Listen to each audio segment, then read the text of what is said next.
আসসালামু আলাইকুম। ওয়ালাইকুম আসসালাম। মিথিলা কেমন আছো? আলহামদুলিল্লাহ ভালো আছি। ভালো আছো না?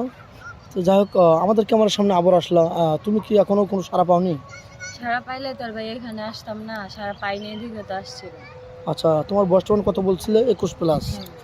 আচ্ছা, যদি কোনো প্রবাসী ভাই 10-12 বছর ধরে বিদেশে গেছেন, তার বয়স 40-45 হয়ে গেছে গা, বা 35 হয়েছে, ওরকম ম্যান হলে তোমার চলবে কিনা?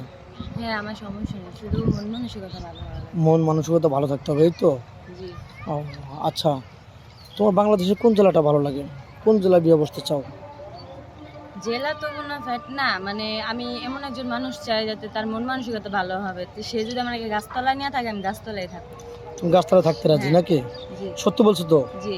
পরে আবার কোনো প্রতারণা, ছলচাতুরি, বেইমানি, ধোঁকাবাজি করবে না? প্রতারণা করার জন্য তার আমি এখানে আসি নাই, আমি একটা ভালো মনের মানুষ চাই, এই কারণে আমি এখানে আসছি। আচ্ছা, তুমি যে স্কুল জীবনে ছিলে, তোমার বান্ধবীরা কারো কি বিয়ে হয়েছে? বান্ধবীদের বিয়ে হয়েছে? বান্ধবী তো প্রায় সবারই বিয়ে হয়ে গেছে, খালি আমি। তুমি আছো শুধু না? তোমার খারাপ লাগে না? খারাপ লাগলে কি করা, কারণ আমরা গরিব, আমাদের ভালো লাগা বা ভালোবাসার মতো আচ্ছা, মানুষ তোমাদের ওদিকে ইচ্ছা যৌতুক করলে- কিরকম লাগে? জি। যৌতুকের হার কিরকম লাগে? টাকা পয়সা লাগে বিয়ে করতে, বিয়ে বসতে?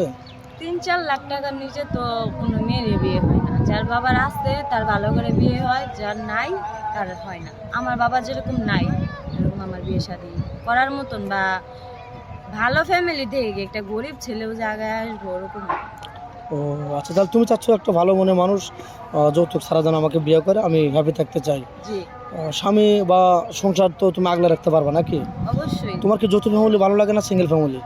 আমার যৌথ ফ্যামিলি ভালো লাগে, আল্লাহ পাক যেটা কপালে মিলে যেটা রাখছে। রাখছে সেটাই হয়। আচ্ছা, তোমার স্বামী যদি বাইরে চলে যায়, তুমি তো শ্বশুরের সাথে খারাপ রিয়েক্ট করবে না, খারাপ ব্যবহার করবে কেন না তো? রিয়েক্ট করবো? আমার মা বাবা যেরকম আমাকে জন্ম দিয়েছে, লালন পালন করে বড় করছে, তার মা বাবা তো সেম, তাই না? জি জি জি। তাহলে আমার মা বাবা সম্মানটা আমার কাছে যেরকম, তার মা বাবা সম্মানটা আমার কাছে ঠিক ও, সেরকম।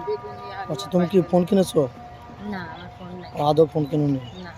আচ্ছা, যাই হোক, আমাদের নাম্বার দেওয়া থাকবে।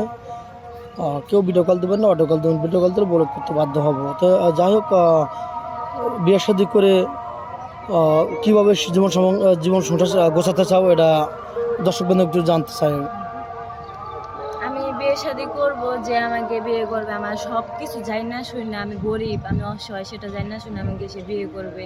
বা আমার কোনো ভাই নাই, আমার দেওয়ার মতন কোনো সামর্থ্য নাই। বুঝতে পারছি। শুধু আমি ছাড়া আমার বাবা কিছু দিতে পারবো না তার, বুঝতে পারছেন? কোনো ডিমান্ড দিতে পারবে না, কোনো কিছু হ্যাঁ। চাইলেও পাবে না, না। যেহেতু নেই নাকি? জি।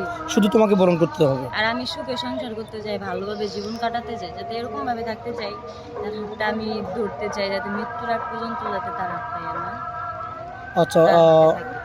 ভিডিও লং করতে চাচ্ছে না, 2-4 মিনিটের মধ্যে জীবন গল্প শেষ করা যায় না। ভালো থাকবেন, সুস্থ থাকবেন, এই বলে শেষ করে দিলাম। আল্লাহ হাফেজ। 3 মিনিট।